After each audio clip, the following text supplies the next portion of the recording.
আওয়ামী লীগের পতনের পরেও আমরা দেখলাম যে খালেদা জিয়া দু তিনবার কথা বলেছেন। তিনি বিএনপির একটি বর্ধিত সভায় বক্তব্য দিয়েছিলেন, বাসা থেকে নিশ্চয়ই আপনার মনে আছে, জাতীয় সংসদ ভবনের যে বাইরে হয়েছিল সেখানে। কিন্তু আমরা দেখলাম তার উপর যে নির্যাতন ব্যক্তি খালেদা জিয়ার উপর বা তার পরিবারের উপর গত 16-17 বছর, সেগুলো নিয়ে তিনি কখনো কোনো বিষোদ্গার বা কোনো কারোর উপর দোষারোপ করা এই বক্তব্যগুলো দেননি, যেটি শেখ হাসিনা প্রতি মুহূর্তে আমরা দেখতাম একই কথা তিনি বারবার বারবার বলে আসছেন তার পরিবার তার উপর। খালেদা জি এই কথাগুলো কেন বলতেন না বা কেন বলেননি গত 15-16 মাসে? প্রথম কথা হচ্ছে তিনি অত্যন্ত ভদ্র এবং শালীন ব্যক্তিত্ব ছিলেন। কটু কথা বলা, অপরের নিন্দা করা, অপরের কুৎসা করা, এগুলো তার চরিত্রের মধ্যে ছিল না।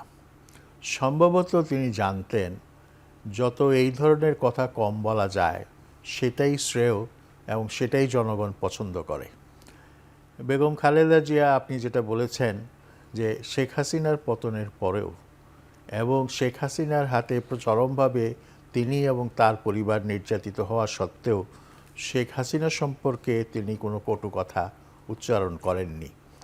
এটা তার মহত্ব, এটা তার শ্রেষ্ঠত্ব। এবং স্যার, আমি যদি ভুল না করি, তিনি মুখে একবার শেখ হাসিনা শব্দটিই বলেননি গত 14-15 মাসে। যাই হোক, তো এই যে সংযম, এটা হচ্ছে একেবারে সর্বোচ্চ পর্যায়ের সংযম, এবং সংযমের যে পরিচয় তিনি দিয়েছেন এটা তুলনারহিত। সম্ভবত এটাও একটা কারণ যে কারণে বেগম খালেদা জিয়া আমাদের দেশের জনগণের কাছে অতি প্রিয়। আপনি জানেন, আমরা সবাই জানি, বেগম জিয়া যতবার নির্বাচন করেছেন, যত আসন থেকে নির্বাচন করেছেন, কোনো নির্বাচনে তিনি পরাজিত হননি। যখন 5টি আসনে নির্বাচনের ব্যবস্থা ছিল তখন ওই 5টি আসনেই তিনি জয়লাভ করেছেন।